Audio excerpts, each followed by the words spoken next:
കേരളത്തിലെ പിണറായി വിജയൻ ഗവൺമെൻറ് അതിസുപ്രധാനമായൊരു തീരുമാനം കൂടി എടുത്തിരിക്കുന്നു.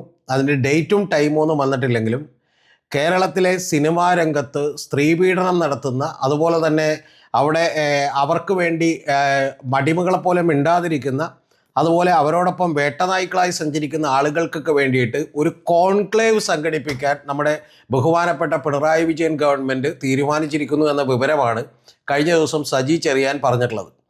ഇത് സജി ചെറിയാൻ പറയുമ്പോൾ നമുക്കറിയാം, ലോക കേരള സഭ എന്ന് പറയുന്ന ഒരു പ്രാഞ്ചിയേട്ടൻ സഭ അല്ലെങ്കിൽ ഒരു ഉഡായിപ്പ് സഭ നടത്തിക്കൊണ്ട് ഈ പറയുന്ന മന്ത്രിമാരെയും CPM നേതാക്കളെയും ഒക്കെ വിദേശങ്ങളിൽ പോകുമ്പോൾ ട്രീറ്റ് ചെയ്യുന്ന ആളുകളെ ഇവിടെ വരുമ്പോൾ ഒരു ഗവൺമെൻറ് ചെലവിൽ ഒരു ട്രീറ്റ് കൊടുക്കുന്നതിന് വേണ്ടി കോടികൾ പൊടിച്ചിട്ടുള്ളത് നമുക്കറിയാം. ഇപ്പോൾ ഏതാണ്ട് അതേ രീതിയിൽ സിനിമാ രംഗത്തുള്ള, അതായത് പീഡനം നേരിടുന്നതെന്നും ജെൻഡറായിട്ടുള്ള ഇൻഇക്വാലിറ്റീസ് നേരിടുന്നതെന്നും സെക്ഷുവലായിട്ടുള്ള അബ്യൂസുകൾ നേരിടുന്നതുമൊക്കെ പരാതികളുള്ള ആളുകളെ കൂടിയൊക്കെ വിളിച്ചുകൊണ്ട് വളരെ നല്ല ഒരു കോൺക്ലേവ് സംഘടിപ്പിക്കാൻ ഗവൺമെൻറ് തീരുമാനിച്ചിരിക്കുന്നു. കാരണം അവരെയൊക്കെ അനുമോദിക്കേണ്ട ആവശ്യമുണ്ട് എന്ന് ഗവൺമെൻറ് തോന്നിയിട്ടുണ്ടാവും. അതുകൊണ്ട് മിക്കവാറും ഈ ലോക കേരള സഭയൊക്കെ സംഘടിപ്പിച്ചതുപോലെ തന്നെ 5000 രൂപയുടെ ലഞ്ചൊക്കെ കൊടുത്ത് ഗ്രാൻഡ് ഹയത്ത് പോലെയുള്ള ഹോട്ടലുകളിലായിരിക്കും, അല്ലെങ്കിൽ അത്തരത്തിലുള്ള ഹോട്ടലുകളിലായിരിക്കും ഇത് നടത്തുക എന്നാണ് ഞാൻ വിചാരിക്കുന്നത്.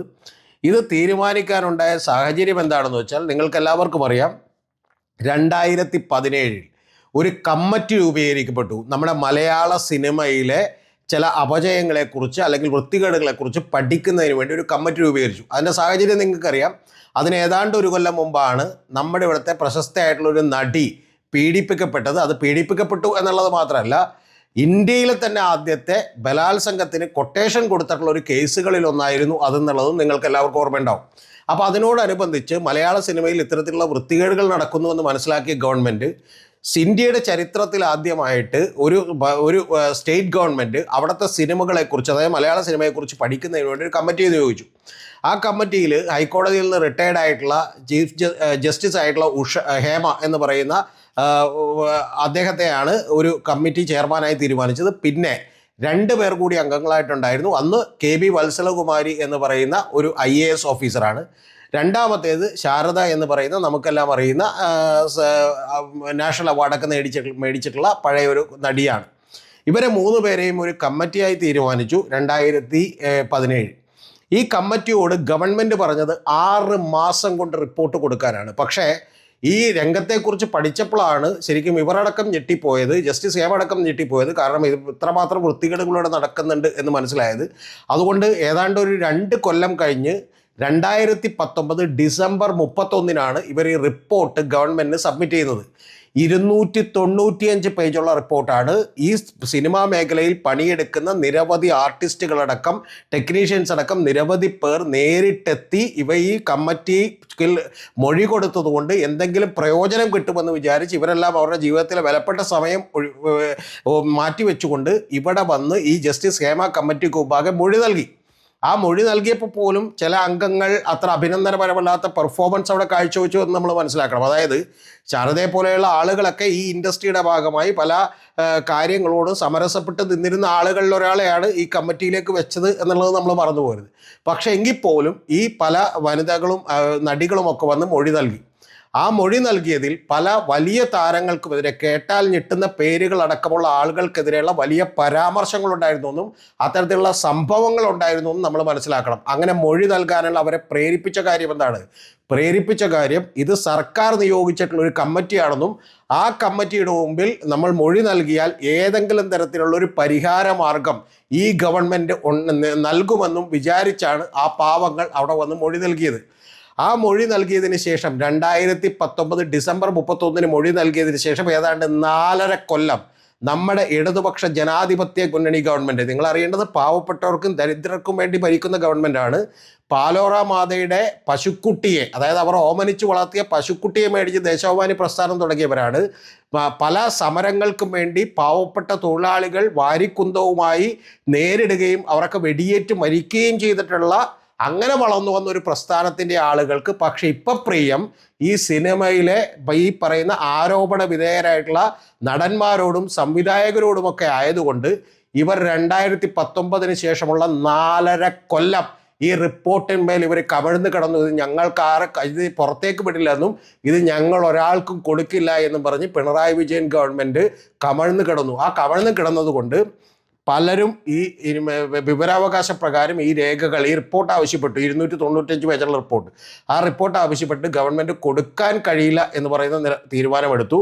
വിവരാവകാശ ഓഫീസറായി, സംസ്ഥാന വിവരാവകാശ ഓഫീസറായിട്ടുള്ള വിൻസെൻ്റ് എം പോൾ അടക്കമുള്ള ആളുകൾ ഇത് കൊടുക്കാൻ കഴിയില്ല എന്ന് ഗവൺമെൻറ് തീരുമാനത്തിനൊപ്പം നിന്നു. പക്ഷേ ഇപ്പോൾ ഹക്കീം എന്ന് പറയുന്ന വിവരാവകാശ കമ്മീഷണർ, സ്റ്റേറ്റ് ഇൻഫർമേഷൻ കമ്മീഷണർ, അവർ എന്ത് ചെയ്തിരിക്കുന്നു, ഇത് പുറത്തേക്ക് വിടണമെന്ന് പറഞ്ഞിരിക്കുന്നു എന്ന് മാത്രമല്ല, ഈ വരുന്ന ജൂലൈ 25-ാം തീയതിക്ക് മുമ്പ് ഇത് ആവശ്യപ്പെട്ട് കൊണ്ടുവന്ന 5 മാധ്യമ പ്രവർത്തകർക്കും ഈ റിപ്പോർട്ട് കൊടുക്കണം എന്ന് പറഞ്ഞിരിക്കുന്നു. പക്ഷെ അപ്പോഴും ഗവൺമെൻറ്റിന് ഒരു പിടിവള്ളി കിട്ടിയിട്ടുണ്ട്. ആ പിടിവള്ളി എന്ന് പറയുന്നത്, ഇതിൽ സ്വകാര്യതയെ ബാധിക്കുന്ന കാര്യങ്ങളുണ്ടെങ്കിൽ അത് നിങ്ങൾ മറച്ചു വച്ചിട്ട് ബാക്കിയുള്ള കാര്യങ്ങൾ മുഴുവൻ കൊടുക്കണമെന്നാണ് പറഞ്ഞേക്കുന്നത്. അതിൻ്റെ അർത്ഥം സജി ചെറിയാൻ ഇന്ന് തന്നെ പറഞ്ഞേക്കുന്നത്, ഒന്ന്, ഞങ്ങൾ ഇതിനു വേണ്ടി കോൺക്ലേവ് നടത്തുമെന്നാണ്.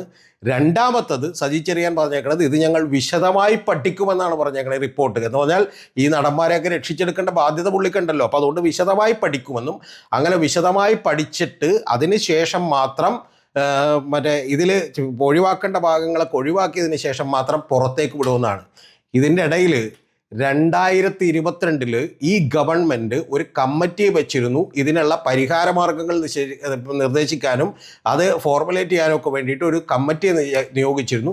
അവരുടെ കാര്യവും എന്തായെന്ന് നമുക്കറിയില്ല. ഇത് പറയുമ്പോൾ ഒരു കാര്യം നിങ്ങൾ പ്രത്യേകം ഓർക്കണം. ഈ ഹേമ കമ്മിറ്റി എന്ന് പറഞ്ഞാൽ കമ്മിറ്റിക്ക് കാശ് കൊടുത്തത് ഇവരുടെ വീട്ടിൽ നിന്ന് കൊണ്ടുവന്നിട്ടല്ല, നിങ്ങളുടെയും എൻ്റെയും ഒക്കെ ടാക്സിൽ നിന്നെടുത്ത പണം കൊണ്ട് 1,06,50,000 രൂപയാണ് ഈ പറയുന്ന ഹേമ കമ്മിറ്റിക്ക് വേണ്ടി ചിലവായത്. പക്ഷേ ഗവൺമെൻറ് പറയുന്നു ഇതൊന്നും അറിയാൻ നിങ്ങൾക്കൊരവകാശവുമില്ല എന്നാണ് ഗവൺമെൻറ് ഈ 4.5 കൊല്ലമായിട്ട് പറഞ്ഞുകൊണ്ടിരുന്നതെന്ന് മാത്രമല്ല, ഇതിൽ വന്ന് മൊഴി കൊടുത്തിട്ടുള്ള പല സ്ത്രീകളടക്കമുള്ള സെക്ഷുവൽ ഹരാസ്മെൻറ്റിനും അതുപോലെ പല ജെൻഡർ ഇന്നീക്വാലിറ്റിക്കും, അതായത് ലിംഗപരമായ തുല്യതക്കൊന്നും അവകാശമില്ലാതെ പോയ ആ പാവം പെൺകുട്ടികളടക്കമുള്ള ആളുകൾ അവർ പുറത്തു പറയാതെ ഈ കമ്മിറ്റിക്ക് മുമ്പാകെ പേര് പറഞ്ഞാൽ എന്തെങ്കിലും പരിഹാരം ഉണ്ടാകുമെന്ന് വെച്ച് കാത്തിരുന്നു. ഒരു പരിഹാരവും ഉണ്ടായില്ല. അങ്ങനെ ഉണ്ടാക്കാത്ത ഒരു ഗവൺമെൻറ്റിനെ നിങ്ങൾ ലെഫ്റ്റ് എന്നും ഇടതുപക്ഷമെന്നൊന്നും വിളിക്കരുത്, നിങ്ങൾ ലെഫ്റ്റ് ലിബറൽസ് എന്നും പറയരുത്, നിങ്ങൾ വളരെ മോശപ്പെട്ട ഫാസിസ്റ്റ് ഭരണകൂടമാണ് എന്നുള്ളതാണ് എനിക്ക് ആദ്യമായിട്ട് പറയാനുള്ളത്. ഇതിൻ്റെ ഒപ്പം നമ്മൾ ചേർത്ത് വെച്ച് വായിക്കേണ്ട ഒരു കാര്യം, ഇതിനോട് നമ്മുടെ സാംസ്കാരിക നായകർ എന്ന് പറയുന്ന ഒരു കൂട്ടം ആളുകളുണ്ട്. അവർ ഹത്രസിൽ പീഡനം നടന്നാൽ അറിയും, അവർ ആമസോണിൽ തീ കത്തിയാൽ അറിയും. പക്ഷേ ഇത്തരം കാര്യങ്ങൾ ഹേമ കമ്മിറ്റി റിപ്പോർട്ട് പുറത്തു വിടണമെന്ന് നമ്മുടെ ഒരു സാംസ്കാരിക നായകന്മാരും ആവശ്യപ്പെട്ടിട്ടില്ല. ശരിക്കും ഞാൻ തെറ്റി വിളിച്ച പേര് തന്നെയാണ് അവരെ വിളിക്കേണ്ടത്. പക്ഷേ എൻ്റെ സംസ്കാരം അവരെ അനുവദിക്കാത്തതുകൊണ്ട് ഞാൻ വിളിക്കുന്നില്ല. ആ സാംസ്കാരിക നായകന്മാരൊന്നും ആവശ്യപ്പെട്ടിട്ടില്ല.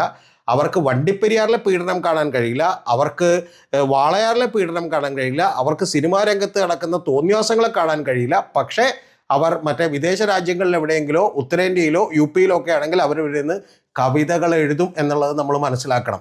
ഇതുകൂടി ഈ 2024 തെരഞ്ഞെടുപ്പിൽ നിങ്ങൾ അറിയേണ്ടത് CPM-ൻ്റെയും LDF-ൻ്റെയും ഒക്കെ കരണത്ത് ജനം അടിച്ചതിൻ്റെ ഒരു കാരണമാണ് എന്നുകൂടി സംഘടനകൾ മനസ്സിലാക്കിയേക്കൊള്ളാം. ഇനി CPM-ലെ മറ്റു ചില സംഘടനകളുണ്ട്. ആ സംഘടനകളുടെ അവസ്ഥ എന്താണ്? DYFIക്ക് മിണ്ടാട്ടമില്ല, SFIക്ക് മിണ്ടാട്ടമില്ല. വേറൊരു സംഘടനയുണ്ട്, all India democratic women's association എന്ന് പറയുന്ന IDWA എന്ന് പറയുന്ന സംഘടന, സ്ത്രീകളുടെ ഉന്നമനത്തിന് വേണ്ടി പ്രവർത്തിക്കുന്ന സംഘടനയാണ്. ആ സംഘടനയ്ക്കും ഒരു മിണ്ടാട്ടവുമില്ല. പക്ഷേ ഇപ്പോൾ ഡോക്ടർ ഹക്കീം എന്ന് പറയുന്ന വിവരാവകാശ കമ്മീഷണർ കൃത്യമായി പറഞ്ഞിരിക്കുന്നു, ഇത് ഇനിയും ഒളിച്ചു വെക്കാനാവില്ല, ഈ വിവരങ്ങൾ കൃത്യമായി പുറത്തേക്ക് വിടണം എന്നാണ് അദ്ദേഹം വളരെ സ്ട്രോങ്ങായി കൃത്യമായി പറഞ്ഞിട്ടുള്ളത്. പിന്നെ ഇത് കേട്ടിട്ട് നിങ്ങളാരും ഞെട്ടുമെന്ന് ഞാൻ വിചാരിക്കുന്നില്ല. കാരണം CPM-ൻ്റെ ഗവൺമെൻറ്റിൻ്റെയൊക്കെ നിലപാടുകൾ നേരത്തെ തന്നെ നമുക്കറിയാം. കാരണം ചലച്ചിത്ര അക്കാദമി ചെയർമാനായി നേരത്തെ ഉണ്ടായിരുന്നത് കമാലുദ്ദീനാണ്. നമുക്കറിയാം അദ്ദേഹത്തിൻ്റെ പേര് മുഴുവൻ കമാലുദ്ദീൻ മുഹമ്മദ് മജീദ് എന്നാണ്. അദ്ദേഹം, അതായത് കമൽ എന്നാണ് അതറിയപ്പെടുന്നത്, ആ കമലിനെതിരെ ഒരു കേസുണ്ടായി. ആ കേസ് നിങ്ങളൊന്ന് ആലോചിക്കണം. ഗവൺമെൻറ് കൊടുത്തിട്ടുള്ള, അതായത് ഈ ചലച്ചിത്ര അക്കാദമി ചെയർമാന് ഗവൺമെൻറ് കൊടുത്തിട്ടുള്ള ഫ്ലാറ്റിൽ വെച്ച് അദ്ദേഹം ഒരു പ്രണയമീനുകളുടെ കടൽ എന്ന് പറയുന്ന സിനിമയിൽ അഭിനയിക്കാൻ ചാൻസ് കൊടുക്കാമെന്ന് പറഞ്ഞൊരു പെൺകുട്ടിയെ പീഡിപ്പിച്ചു എന്ന് പറഞ്ഞ കേസാണ്. പക്ഷെ അതിനുവേണ്ടി ഒരു മാധ്യമങ്ങളിൽ നിന്ന് വിളിച്ചു ചോദിച്ചപ്പോൾ അദ്ദേഹം പറഞ്ഞത് ഇപ്പോഴും എൻ്റെ മുമ്പിലുണ്ട്. അദ്ദേഹം പറഞ്ഞൊരു കാര്യം, അതൊക്കെ ഞങ്ങൾ സെറ്റിൽ ചെയ്തല്ലോ എന്നാണ്. എന്ന് പറഞ്ഞാൽ ആ പെൺകുട്ടിക്ക് ഏറ്റവും ഒടുവിൽ മറ്റേ അവസരം കൊടുത്തില്ലെന്ന് മാത്രമല്ല, പിന്നെ അത് പരാതിയൊക്കെ ആയിട്ട് പോയപ്പോഴത്തേക്കും എങ്ങനെയോ അദ്ദേഹം സെറ്റിൽ ചെയ്തു എന്നാണ്. അന്നും CPM കമലിൻ്റെ ഒപ്പം നിൽക്കുകയാണ് ചെയ്തിട്ടുള്ളത്, അല്ലെങ്കിൽ കമലിനെ പോലെയുള്ള ആളുകളെ വിളിച്ച് നിൽക്കുകയാണ് ചെയ്തിട്ടുള്ളത്. പിന്നെ ഇതിന് ശേഷം നമുക്കറിയാലോ കൂടെ നിൽക്കുകയാണ് ചെയ്തിട്ടുള്ളത്. ഇതിനുശേഷം വിജയ് ബാബു എന്ന് പറയുന്ന ഒരു നടനും താരവുമൊക്കെ ഒരു പീഡന കേസിൽപ്പെട്ടപ്പോൾ അദ്ദേഹത്തിന് നമ്മുടെ കേരള പോലീസ് ടാറ്റ കൊടുത്ത് വിടുകയാണ് ചെയ്തത്. അങ്ങനെ ടാറ്റ കൊടുത്ത് വിട്ടിട്ട് അദ്ദേഹം വിദേശത്തേക്ക് പോയി. വിദേശത്തേക്ക് പോയതിന് ശേഷം അദ്ദേഹം തിരികെ വന്നു. ആ തിരികെ വന്നപ്പോൾ അദ്ദേഹത്തിന് മുൻകൂർ ജാമ്യം കിട്ടിയിട്ടാണ് വന്നത്. അത്തരത്തിലുള്ള പല സൗകര്യങ്ങളും നമ്മുടെ ഗവൺമെൻറ് ചെയ്തു കൊടുത്തിട്ടുണ്ട്. പിന്നെ ഇത് ഈ ധാർഷ്ട്യമാണ് CPM തിരുത്തേണ്ടതെന്നൊക്കെ പറയുമ്പോൾ CPMൽ നിന്ന് ധാർഷ്ട്യം ഉൾക്കൊണ്ട മറ്റ് നിരവധി ആളുകൾ കൂടിയുണ്ട്. അതിലൊന്നാണ് ഇപ്പോഴത്തെ ചലച്ചിത്ര അക്കാദമി ചെയർമാനായിട്ടുള്ള രഞ്ജിത്ത്. അദ്ദേഹത്തിനെതിരെ ചില ഒരു സദസ്സിൽ വെച്ച് കൂവൽ വന്നപ്പോൾ അദ്ദേഹം ആ സദസ്സിൽ നിന്ന് പ്രസംഗിച്ചത്, അദ്ദേഹം കോഴിക്കോട്ടുകാരനാണ്, അവിടെയാണ് താമസിക്കുന്നത്. പക്ഷെ അദ്ദേഹത്തിന് വയനാട് ഒരു വീടുണ്ട്. ആ വയനാട് വീട്ടിലേക്ക് അദ്ദേഹം ഇടയ്ക്ക് പോകാറുണ്ട്. അപ്പോൾ വീട് നോക്കാൻ വേണ്ടി ഒരാളെ ഏൽപ്പിച്ചിട്ടുണ്ട്. പക്ഷേ അവിടെ ചെല്ലുമ്പോൾ അവിടെയുള്ള ഒരു പട്ടികൾ ഇദ്ദേഹത്തെ കണ്ട് കുരക്കുമെന്നാണ്. വീട്ടിൽ വളർത്തുന്ന ഇദ്ദേഹത്തിൻ്റെ തന്നെ പട്ടികളാണ്. ഇയാളെ കണ്ട് കുരക്കുമെന്നാണ്. കാരണം ആ പട്ടികൾക്കറിയില്ലല്ലോ ഞാനാണ് മുതലാളി എന്നുള്ളതാണ്. സോ ഞങ്ങൾ ജനത്തിന് ഇപ്പോൾ കൃത്യമായിട്ട് മനസ്സിലായി LDF ഗവൺമെൻറ്റിൻ്റെ മുതലാളിമാർ ഈ പറയുന്ന സിനിമാക്കാരാണ് എന്നുള്ളത് മനസ്സിലായി. അതുകൊണ്ട് സിനിമാ രംഗത്ത് നടമാടുന്ന ഒരു കാര്യത്തിനെതിരെയും നടപടിയെടുക്കാൻ നിങ്ങൾ ഇത്ര ഭയപ്പെടുന്നത് എന്താണ്, നിങ്ങളുടെ മുട്ടിടിക്കുന്നത് എന്താണ് എന്നാണ് ചോദിക്കാനുള്ളത്. ഇവിടുത്തെ പാവപ്പെട്ട CPMൻ്റെ അനുഭാവികളോടും നേതാക്കന്മാരോടും സാധാരണ പ്രവർത്തകരോടും എനിക്ക് ചോദിക്കാനുള്ളൊരു ചോദ്യം, ഈ CPM എന്ന് പറയുന്ന പാർട്ടി സാമ്രാജ്യത്വത്തിനെതിരെ, ഇവിടുത്തെ ബ്രിട്ടീഷുകാർക്കെതിരെ, മറ്റ് പല ഈ പറയുന്ന പോലെ നാട്ടുരാജാക്കന്മാർക്കുമെതിരെ പോരാടി മരണം വരിച്ച നിരവധി രക്തസാക്ഷികളുള്ള നിങ്ങൾ എന്തിനാണ് ഈ പറയുന്ന കയ്യിൽ കുറച്ച് പണവും മറ്റേ തലയിൽ ഒരു തലച്ചോറുമില്ലാത്ത ഈ സിനിമാക്കാരെ നിങ്ങൾ പേടിക്കുന്നത് എന്തിനാണ്? അവരെന്തിനാണ് നിങ്ങൾ രക്ഷപ്പെടുത്താൻ ശ്രമിക്കുന്നത്? അതിൻ്റെ പിന്നിൽ എന്തൊക്കെയോ ചീഞ്ഞ് നാറുന്ന കഥകളുണ്ട് എന്ന് ജനം സംശയിച്ചാൽ നിങ്ങൾക്കതിന് ഈ പറഞ്ഞ പോലെ ഉത്തരം നൽകാൻ കഴിയുമോ? ഇനി ഒരു ചോദ്യം കൂടി. നമ്മൾ സാധാരണ ഇത്രയും കാലം CPM വലിയ വീമ്പ് പറഞ്ഞുകൊണ്ടിരുന്ന ഒരു കാര്യം കൂടിയുണ്ട്. അത് ഇലക്ട്രൽ ബോണ്ട് അഴിമതി എന്ന് പറയുന്ന അഴിമതി അങ്ങേയറ്റത്തെ വലിയ അഴിമതിയാണെന്നും ആ അഴിമതി പുറത്തു വിടാതിരിക്കാൻ BJP വലിയ തന്ത്രങ്ങൾ പയറ്റിയെന്നും അതുകൊണ്ട് SBI എന്ന് പറയുന്ന ഒരു ബാങ്കിനെ ഉപയോഗിച്ചുകൊണ്ട് നിരവധി തടസ്സവാദങ്ങൾ ഉന്നയിച്ചുവെന്നും ഏറ്റവും ഒടുവിൽ CPMഉം ഡെമോക്രാറ്റിക് റിഫോംസ് എന്ന് പറയുന്ന സംഘടനയൊക്കെ പോരാട്ടം നടത്തിയാണ് ഞങ്ങൾ ഈ വിവരങ്ങൾ പുറത്തു കൊണ്ടുവന്നതെന്നും പറയുന്ന CPMക്കാരാ, നിങ്ങളോട് എനിക്ക് ചോദിക്കാനുള്ളൊരു ചോദ്യം, ഈ ഇലക്ട്രൽ ബോണ്ടിൻ്റെ വിവരങ്ങൾ നിങ്ങൾ പുറത്തു കൊണ്ടുവന്നു, ഞാൻ ശരിവെച്ച് തരാം അത്. പക്ഷെ അങ്ങനെയുള്ള നിങ്ങൾ എന്തിനാണ് ഈ ഹേമ കമ്മിറ്റി റിപ്പോർട്ട് പുറത്തുവിടാൻ നിങ്ങളുടെ മുട്ടിടിക്കുന്നത് എന്തിനാണ്? നിങ്ങൾ ഭയക്കുന്നത് എന്തിനാണ്? ഈ 4.5 കൊല്ലം നിങ്ങളത് തടസ്സപ്പെടുത്താൻ നോക്കിയത് എന്തിനാണ്?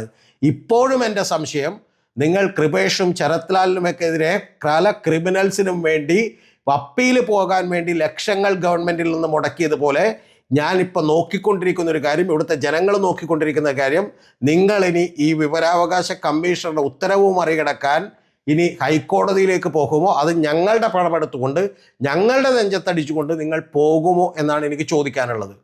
ഒരു കാര്യം ഇടതുപക്ഷ ജനാധിപത്യ മുന്നണിയിലെ മറ്റ് കക്ഷികളോടാണ്. ആ കക്ഷികളിൽ ഏറ്റവും പ്രധാനപ്പെട്ട കക്ഷി CPI ആണ്. നിങ്ങളൊന്ന് ആലോചിച്ച് നോക്കണം. ബംഗാളിൽ സെക്കൻഡ് ലാർജസ്റ്റ് പാർട്ടിയായിരുന്നു ഇടതുപക്ഷ ജനാധിപത്യ മുന്നണിയിൽ ഫോർവേഡ് ബ്ലോക്ക്, രണ്ടാമത്തെ ഏറ്റവും വലിയ കക്ഷിയായിരുന്നു. ആ കക്ഷി ഇല്ലാതായിപ്പോയി ബംഗാളിൽ. എന്തുകൊണ്ടെന്ന് ചോദിച്ചാൽ മറ്റ് കൂടെ നിന്ന ഇടതുപക്ഷ ജനാധിപത്യ മുന്നണിയിൽ എല്ലാ കക്ഷികളെയും ഇല്ലാതായിപ്പോയി. ഒരൊറ്റ കാര്യം കൊണ്ടാണ്. ആ കാര്യം CPM കാണിക്കുന്ന ഇതുപോലെയുള്ള വൃത്തികേടുകൾക്ക് നിങ്ങൾ കൂട്ടുനിന്നത് കൊണ്ടാണ്. ആ കൂട്ടുനിന്നത് കൊണ്ട് പിന്നീട് ഒരിക്കലും തിരിച്ചു വരാൻ കഴിയാത്ത രീതിയിൽ തകർന്നു പോയ പാർട്ടിയാണ് ഓൾ ഇന്ത്യ ഫോർവേഡ് ബ്ലോക്കും അവിടുത്തെ CPIയും എല്ലാം. ഇവിടെ കേരളത്തിലുള്ള CPI വലിയ ആദർശധീരന്മാരുടെ പാർട്ടി. നിങ്ങളൊന്ന് ആലോചിച്ച് നോക്കണം. ഈ Hema committee report LDF government എന്തിനാണ് പൂഴ്ത്തിവെച്ചിരിക്കുന്നത്? നിങ്ങളത് പുറത്തേക്ക് വിടണമെന്ന് പറയാനുള്ള ആർജവുമില്ലാത്തത് എന്തുകൊണ്ടാണ്? സിനിമാ മേഖലയിൽ ഒരൊറ്റ സംഘടനയേ ഉള്ളൂ നടീനടന്മാർക്ക് വേണ്ടി, അതിൻ്റെ പേര് AMM എന്നാണ്. ആ AMMയിൽ ഈ കഴിഞ്ഞ മീറ്റിങ്ങിൽ പോലും ഹരാസ് ചെയ്യപ്പെടുകയും അപമാനിക്കുകയും ചെയ്ത സ്ത്രീകൾ മിണ്ടാതിരിക്കുകയാണ് ചെയ്യുന്നത്. കാരണം മിണ്ടിയാൽ അവർക്ക് ആ രംഗത്ത് തുടരാൻ കഴിയില്ല, അതിൻ്റെ എല്ലാ ചാൻസുകളും നഷ്ടപ്പെടും. പീഡിപ്പിക്കപ്പെട്ട നടി തന്നെ നമ്മുടെ ഇൻഡസ്ട്രിയിൽ നിന്ന് ഔട്ടായി. ആ നടിക്കൊപ്പം നിന്നിട്ടുള്ള പല ആളുകളും, പേര് പറയേണ്ട ആവശ്യമില്ല, അവരെല്ലാവരും തന്നെ ഈ ഇൻഡസ്ട്രികളിൽ നിന്ന്, മലയാള സിനിമയിൽ നിന്ന് ഔട്ടായി.